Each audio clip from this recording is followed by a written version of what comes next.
안녕하세요. 안녕하십니까? 오늘 설명드릴 문제는 피뢰기의 열폭주 현상입니다. 피뢰기 열폭주 현상은 피뢰기 문제 중에 이제 10점짜리, 또 제가 늘 강조하는 이제 면접에서도 이렇게 좀 쉽게 질문할 수 있고 또 언제든지 출제될 수 있는 기본 중에 기본 문제이기 때문에요. 여러분들이 반드시 정리하고 암기하셔야 합니다. 그러면 이제 문제를 설명드리겠습니다. 서브노트를 보고 계시는데요.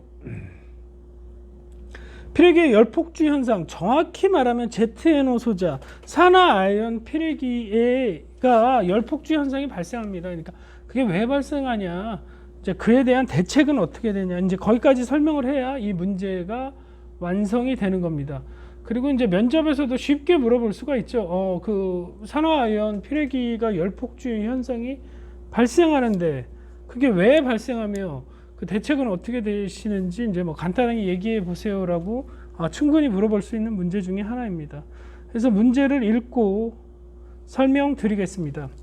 개호의 열폭주 현상이란 ZNO 소자의 피뢰기, 이제 나오네요.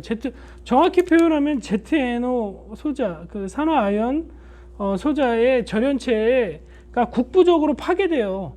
누설전류가 발생하는 경우 저항분 누설전류에 의한 발열량이 방열량보다 큰 경우, 이게 큰 경우입니다. 큰 경우. 제 서브노트라 좀 암기하기 쉽도록 이렇게 정리했는데요. 발열량이 방열량보다 큰 경우 소자의 온도가 상승하여 저항분 누설전류가 점점 더 커져서 피뢰기의 열폭주 현상이 발생하는 것을 이제 열폭주 현상이라고 합니다. 이렇게 설명하면 이제 여러분들이 이제 이 글만 읽고 이제 이해하기가 굉장히 힘드시잖아요. 그래서 이제 잠깐 메모해 놓은 걸 이제 설명드리고 서브노트를 계속 설명드리겠습니다. 산화아연 소자 이제 피뢰기입니다. 이제 폴리머 피뢰기고요. 이제 그러니까 절연체가 폴리머인데 이제 산화아연인데 이 소자의 그 절연을 폴리머로 되는 겁니다. 근데 이 절연체 이제 폴리머 절연체인데 이게 여러분들 사용하다 보면 이제 오래 사용하잖아요. 피뢰기를 이제 1년, 2년, 3년 이렇게 사용하다 보면 주위 환경이나 뭐 이렇게 제조 과정이나 어떤 환경적인 영향, 그 전압이나 이런 것들에 의해서 그 피뢰기, 이 폴리머 소자 피뢰기에 이제 국부적으로 어떤 부분에 열화, 변경 등이 발생합니다. 국부적인 파괴가 발생이 되고 이 국부적인 이 절연 파괴가 발생되면 이게 이제 방전이 일어나거든요. 그 스파크 같은 게 이제 절연 파괴되면 미세한 공급 부분에서 이제 방전이 일어납니다. 이제 코로나처럼 이제 방전이 되고 이게 조금 더 이제 계속 시간이 지나서 이제 좀 심해지면 여러분들 알다시피 이제 누설 전류로 발생됩니다. 누설 전류가 발생되는 겁니다. 누설 전류. 여러분 누설 전류가 발생이 되고요. 이게 계속 누설 전류가 증가하면 이제 이게 이제 열폭주 현상으로 일어나는 겁니다. 그래서 ZNO 소자이기 때문에 그거를 잠깐 설명드려야 여러분들의 이해가 좀 편하실 것 같아서 이거를 좀 연결해서 좀 설명드리면, ZNO 소자는 여러분들이 전기기사 공부할 때 많이 공부하셨을 거예요. 이거는 그러니까 반도체 소자이거든요. 반도체 소자로도 사용됩니다. 이 소자의 특징은 저항과 온도가 여러분들 알고 계시다시피 이렇게 반비례 관계를 형성하고 있어요. 저항과 온도는 이제 반비례를 갖고 있는 성질을 갖고 있습니다. 이게 무슨 말이냐면 여기에서 절연 파괴가 되잖아요, 여러분. 절연 파괴가 되면 아까 말씀드렸지 누설 전류가 흐른다고 그랬잖아요. 누설 전류가 흐르면 여러분들 알다시피 전류는 I제곱 R 에서 이제 온도가 상승합니다. 그 온도만큼 온도가 상승해요. 전류가 증가하면 온도가 상승합니다. 온도가 올라가면 여러분들 여기 알다시피 온도와 저항은 반비례하거든요. 그러니까 온도가 증가하면 저항은 더 낮아져요. 반비례하잖아. 그러니까 저항이 감소하면 어떻게 전류가 더 잘 흐를 수 있는 조건이 되지 않습니까? 전류가 낮으니까, 저항이 없으니까 전류가 더 잘 흐를 수 있는 조건이 돼요. 그러면 이제 전류가 계속 증가하는 거야. 저항은 계속 낮아지고. 그럼 어떻게 됩니까? 그 열폭주가 일어난다.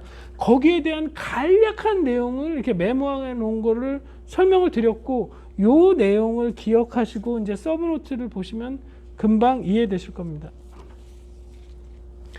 다시 읽어드리면 피레기 열폭주 현상이라는 게 ZNO 소자에서 아까 저항과 온도는 반비례 관계를 갖고 있는 그 ZNO 소자, 이제 폴리머의 절연체가 시간이 지남으로써 여기에 구구절절하게 쓸 수 없잖아요. 뭐 몇 년을 썼는데 어떻게 돼서 뭐 공극이 생겨서 거기서 절연 파괴가 됐는데 누설절 이렇게 뭐 하루 동안 이것만 쓸 수 없잖아요. 간략하게 표현한다고 했는데도 몇 주를 차지했네요.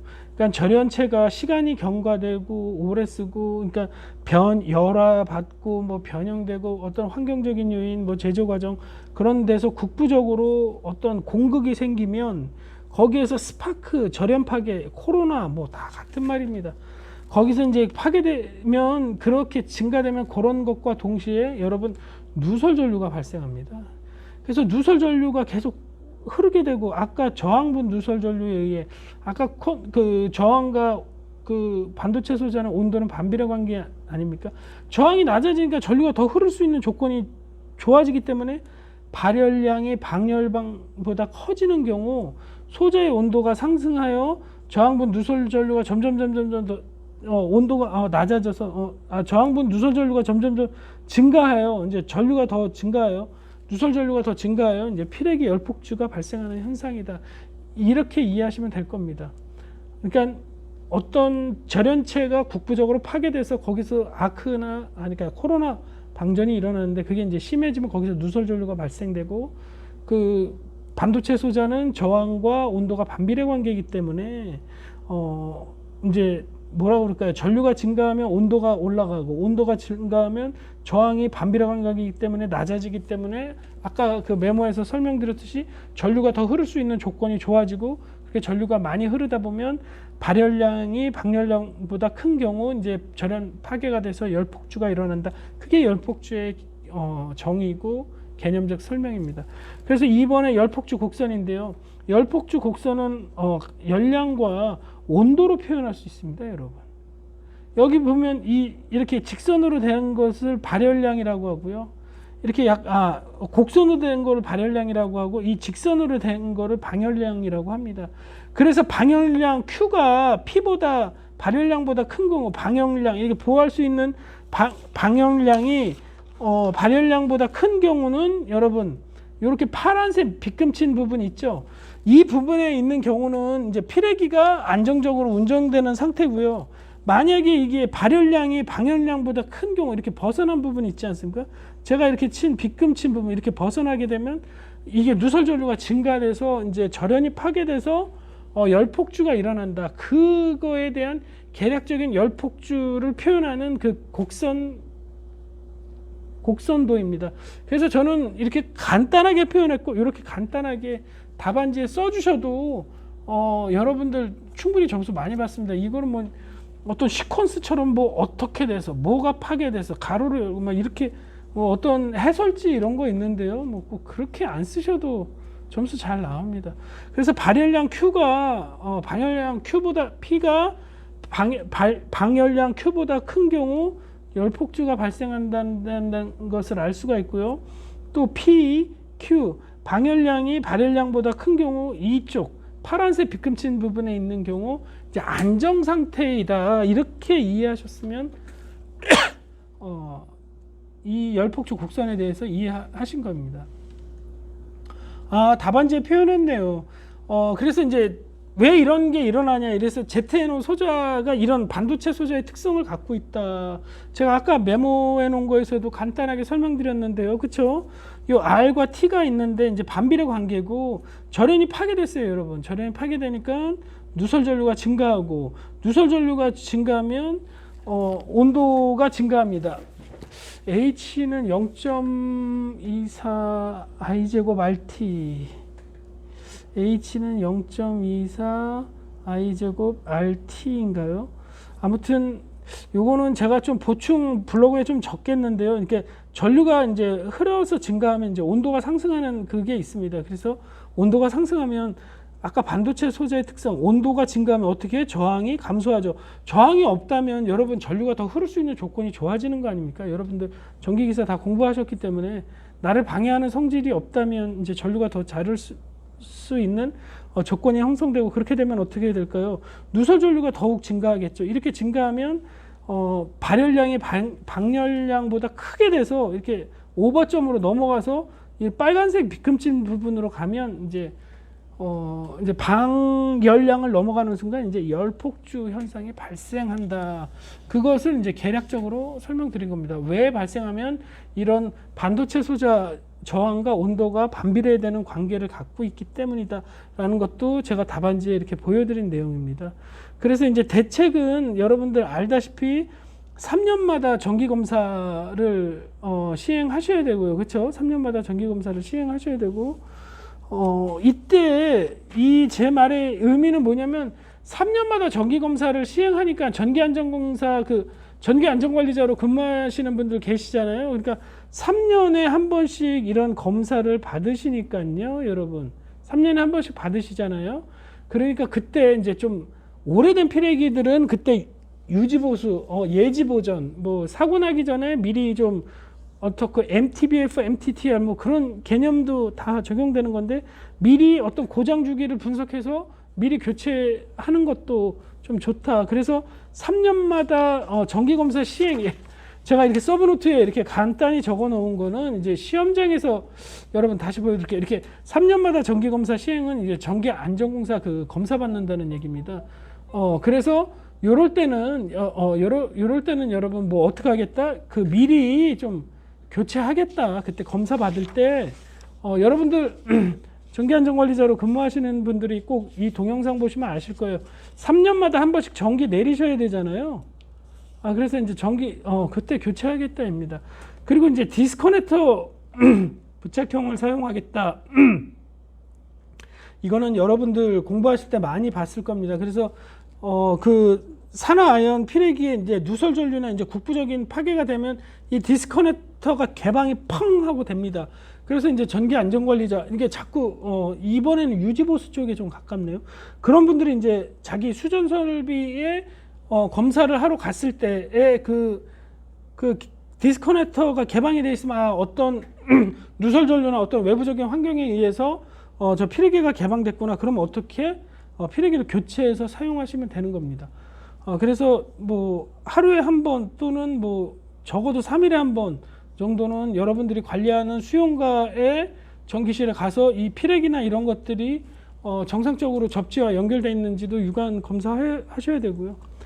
누설 전류 메타 설치입니다. 그래서 뭐 이런 방법도 있다. 꼭 이렇게 쓰는데 본 적은 거의 없습니다. 제가 수전 설비 설계나 어떤 현장이나 이런 것들을 볼 기회도 많았지만 모르겠습니다. 특수하거나 정말 중요한 설비에는 있을 수도 있겠죠. 근데 이게 피레기입니다. LA 우리 접지선에 죄송합니다. 제 이종 접지선에 누설 전류 검출하듯이 뭐 어떤 누설 전류 검출할 수 있는, 극단적으로 뭐 CT라고 표현하면 그 미세한 누설 전류를 증폭기를 통해서 검출을 하고 이제 필터로 이제 여과한 후에 이제 측정을 하겠다. 근데 여러분 전기안전공사 기준에 피레기가 0.05mA가 여기서 만약에 0.5mA의 누설 전류가 흐르면 이제 어떤 이게 절연 파괴가 일어난다. 열폭주가 발생해서 이제 피레기가 파손될 수 있다라는 0.5mA는 요주의를 해야 된다. 이런 전기안전공사 기준도 있어서 제 서브노트에 넣습니다. 그러니까 대책은 이제 국부적으로 열화가 발생하면 누설 전류가 발생하는데 디스커넥터 부착형을 사용하면 이게 이제 개방이 돼서 지락 상태가 안 되죠. 이제 대지와 분리되기 때문에 누설 전류 이제 대지와 분리되기 때문에 누설 전류가 여러분 흘러 들어가면 디스커넥터 스위치가 없어서 누설 전류 I가 흐르면 계속 누설 전류가 흐르는 거잖아요, 여기가. 그래서 굉장히 위험한 상태가 되잖아요. 그러니까 이게 디스커넥터 스위치가 개방이 돼서 대지와 분리하는 거죠. 지락 상태를 방지하는 거죠. 그래서 대책은 디스커넥터 스위치인데 뭐 3년에 한 번씩 정기 검사를 받으니 그때마다 이제 교체를 한다. 이렇게 좀 답안지에 쓰려고 했던 의도도 있었고, 이제 누설전류 메탈을 설치해서 이런 기기적으로도 이렇게 보호할 수 있고, 뭐 전기 안정사 기준에는 뭐 0.5mA 이상은 뭐 요주이니까 이런 측정을 해서 이런 값이 나오면 이제 뭐 교체를 한다, 유지 보수를 한다, 뭐 예지 보전을 한다, 뭐 그 내용을 설명하려고 썼던 내용입니다. 여러분 오늘 설명드린 문제 뭐 잘 들으셨는지요? 이게 이제 10점짜리로도 출제되고 이게 또 면접으로 물어봤는데요. 만약 이게 10점짜리로 필기로 출제되고 만약에 이게 면접으로 물어봤는데 이런 문제들을 10점짜리로 출제됐을 때 정확하게 여러분들이 써내지를 못하고 또 면접에서 이거는 이런 문제라는 게 좀 말실수인데 이 열폭주 형상 이런 문제라는 표현은 우리가 쉽게 공부하면 알 수 있잖아요. 지금 여러분들이 지금 제 동영상 강의를 들으니까 어느 정도 개념을 잡으실 수 있잖아요. 그래서 이런 문제라고 표현한 겁니다. 그래서 이런 문제들을 정확하게 대답 못하고 이런 문제들을 출제됐을 때 정확하게 쓰지 못한다면 합격은 여러분들이 하기 힘들어요. 막 굉장히 어려운 킬러 문제를 잡아서 내가 풀어서 합격을 하겠다. 이런 문제들은 안 풀고 뭐 전략적으로 공부해서 그렇게 하겠다. 그거는 제가 볼 때 여러분들의 전략이 굉장히 좀 잘못되거나 틀렸거나 그런 생각이 듭니다. 그래서 제가 공부해봤던 제가 말씀드릴 수 있는 건축전기 설비 기술사는 이런 기본 문제들을 빠르게 정리해서 베끼는 것이 아니라 내가 공부해서 만들어서 서브노트는 뭐라고 그랬죠? 시험장에서 쓸 수 있게끔 그 양과 그 내용을 정리하는 겁니다. 한마디로 말해 이 서브노트 자체가 여러분들 암기장이라고 생각하시면 될 겁니다. 그래서 이제 이렇게 만들어 놓고 이런 문제가 나왔을 때 정확하게 써주고 또 면접에서 이런 문제는 긴장 풀어주려고 물어보는 거거든요. 근데 여기서 대답하면 여러분 다음에 또 면접 보러 오셔야겠죠. 그런 생각이 듭니다. 늘 마지막에 말씀드리는 건데 우리는 스스로를 믿고 자신이 생각하는 만큼 충분하게 공부 시간을 확보하고 정진해 나간다면 제가 말씀드리는 건 누구나 합격하실 수 있다고 저는 정말 장담합니다. 남과 비교하지 않으셨으면 좋겠고요. 저도 좀 그러질 못해서 그러려고 좀 많이 노력합니다. 그러니까 여러분이나 저나 서로 응원하면서 목적지에 갈 수 있도록 저도 열심히 좀 더 노력하고 여러분들도 좀 열심히 공부하신다면 쉽게 합격하실 거라 생각합니다. 그리고 제가 틀린 부분이 있다면 제 동영상 유튜브나 뭐 블로그에 제 거 주소나 이메일을 항상 공개 오픈하고 있으니까요. 뭐 제가 틀렸던 내용을 여러분들이 이메일로 보내주신다면 뭐 그거 여러분들이 다 아실 수 있도록 공개해서 전부 다 정확한 지식을 알 수 있도록 노력하겠습니다. 그리고 댓글로 이렇게 좀 물어보시는 분들도 있어요. 근데 제가 이 방송을 보고 계신다면 이렇게 전기는 내용이 길지 않습니까? 여러분들 아시다시피. 그래서 이메일로 오목조목하게 하면 저도 이해도 빠르고 이분이 이런 걸 물어보는구나. 그래서 저도 알아서 이제 답변을 좀 들을 수 있을 것 같습니다. 오늘도 동영상 끝까지 시청해 주셔서 정말 감사드리고요. 오늘도 좋은 하루 되시고 하시는 일 모든 일 잘 되시고 반드시 합격하시기를 진심으로 기원합니다. 오늘도 화이팅! 활기찬 하루 되십시오. 감사합니다.